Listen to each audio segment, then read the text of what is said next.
बिस्मिल्लाहिर्रहमानिर्रहीम। अस्सलाम वालेकुम डियर स्टूडेंट्स, लास्ट लेक्चर में हम लोगों ने जो है वो थ्योरेटिकल काम ख़त्म कर लिया था चैप्टर नंबर 1 का। Now we are going to start exercise of chapter number 1 general science. आज हम लोग जो है वो एक्सरसाइज को डिस्कस करेंगे। पेज नंबर बुक पे 14, page number 14 exercise question number 1 हमारे पास आता है fill in the blank and first one is that a group of different tissues which work together. कि हमारे पास टिश्यूज़ का एक ग्रुप है और वो मिलके कोई ना कोई फंक्शन प्ले करता है, तो वो क्या कहलाता है? ऑर्गन। ये हमने डेफिनेशन में भी क्लियर किया था कि अगर टिश्यू मिल जाएं, टिश्यूज़ का एक ग्रुप इकट्ठा होकर कोई भी काम परफॉर्म करता है, तो वो हमारे पास क्या कहलाता है? ऑर्गन कहलाता है। Then second one is that the brain of the cell which controls its functions. कोई भी सेल है, चाहे वो प्लांट सेल हो और it may be a animal cell, उसका जो ब्रेन होता है वो कौन सा होता है? न्यूक्लियस। जिस तरह हम लोगों ने पढ़ रखा था कि कोई भी कंप्यूटर है उसका ब्रेन सीपीयू हुआ करता है, विदाउट सीपीयू कोई भी कंप्यूटर जो है वो रन नहीं हो सकता। इसी तरह एनिमल सेल के अंदर और प्लांट सेल के अंदर जो ब्रेन होता है उन सेल्स का, वो कहलाता है न्यूक्लियस। तो सेकंड का answer, second fill in the blank the answer जो है वो न्यूक्लियस आ गया। And third one is an organism consist of several cells. ऐसे ऑर्गेनिजम्स जो एक से ज़्यादा सेल्स पे मुश्तमिल होते हैं, जो है वो सेवरल सेल्स पे कंसिस्ट होते हैं, क्या कहलाते हैं? Multi cellular. हम लोगों ने दो ही पढ़ रखे थे ना, यूनिसेलुलर और मल्टी सेलुलर।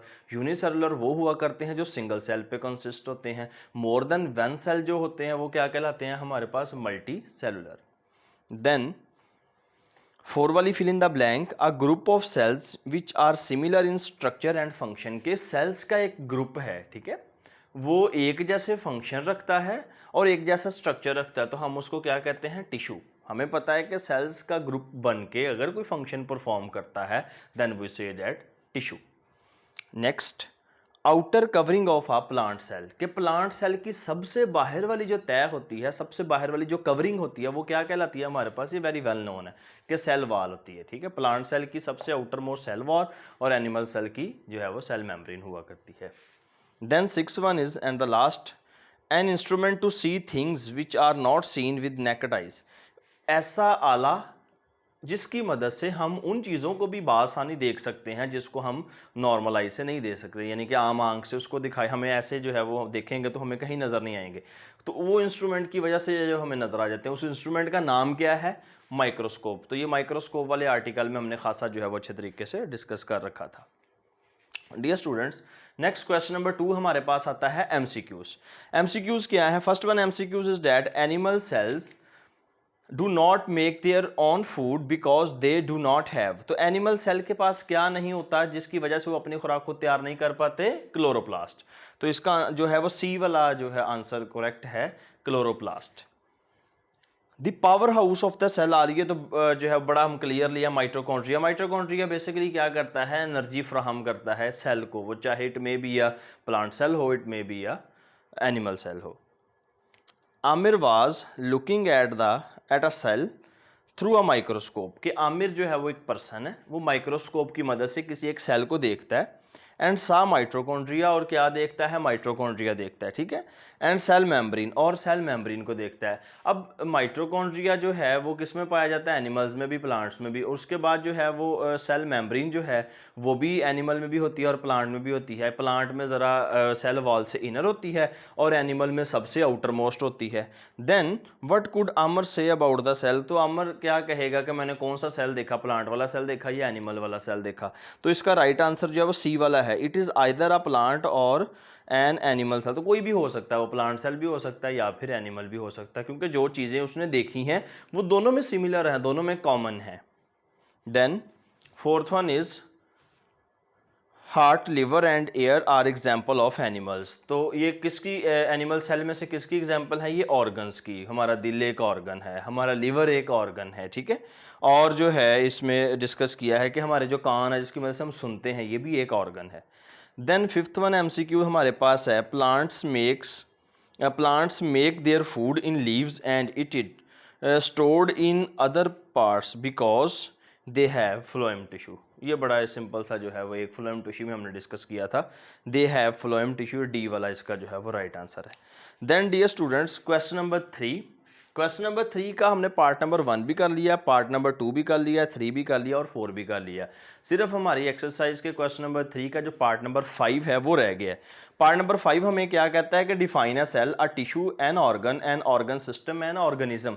यानी कि वो सिंपल सारी डेफिनेशन है जो भी एक लिविंग ऑर्गेनिज्म का स्पैम है, ठीक है। तो सेल की डेफिनेशन वैसे हमने जब लेक्चर डिस्कस किए थे तो तब भी ये डेफिनेशंस की थी, लेकिन ये मैंने एक दफ़ा आपको फिर सारी की सारी लिख दी हैं ताकि जो है वो आपको कन्फ्यूजन ना हो सके। सेल जो है वो बेसिकली क्या है, क्या cell is the basic unit of structure and function of living organism. ये सेल की डेफिनेशन है, इस पे हम खासी ब्रीफली जो है वो डिस्कस कर चुके हैं। टिश्यू क्या है कि अगर सेल मिल जाए, सेल का एक ग्रुप मिल के अगर कोई एक सेम फंक्शन परफॉर्म करता है वो हमारे पास क्या कहलाता है, tissue. A group of cell performing same function called tissue. Then organ क्या है, an organ is made of different tissues which work together, के बहुत ज़्यादा टिश्यूज मिलके कोई भी काम परफॉर्म करें तो वो क्या कहलाते हैं, ऑर्गन। ऑर्गन सिस्टम में क्या आ जाएगा कि अगर बहुत ज़्यादा ऑर्गन मिलके कोई काम परफॉर्म कर रहे हैं तो वो क्या बनाते हैं, organ system. N organ system is a group of organs which work together. And last one is organism. An organism is a combination of different organs and organ systems which work in coordination, कि जिसमें organ और organ system मिलके कोई काम करते हैं coordination के साथ, उसको हम बोल देते हैं ये है हमारे पास ऑर्गेनिज्म।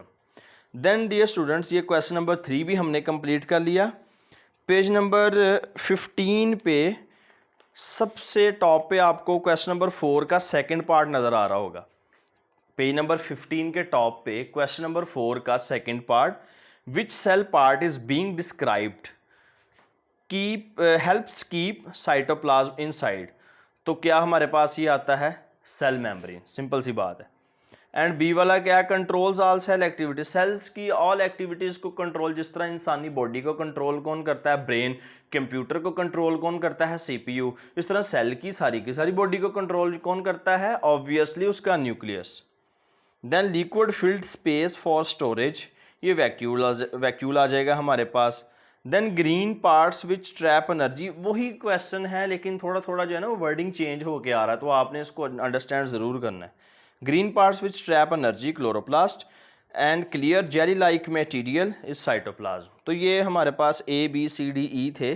तो ए वाले में आएगा सेल मेम्ब्रेन, बी वाले में आएगा न्यूक्लियस, सी वाले में आएगा वैक्यूल, एंड डी वाले में आएगा क्लोरोप्लास्ट और ई वाले में आएगा cytoplasm. Then dear students, question number जो 5 है, कंप्लीट द डायग्राम, कि अब ये डायग्राम हमने कंप्लीट करनी है। बेसिकली ये डायग्राम किसके रेलेवेंट है पढ़ लेते हैं।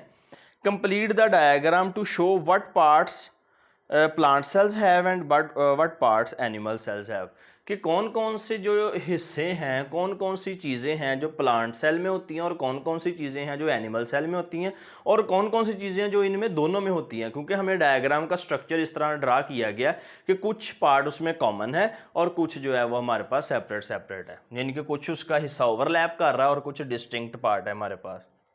हमें नज़र आता है कि सेल मेम्ब्रेन जो है ऑब्वियसली ये प्लांट सेल में भी होती है और एनिमल सेल में भी होती है।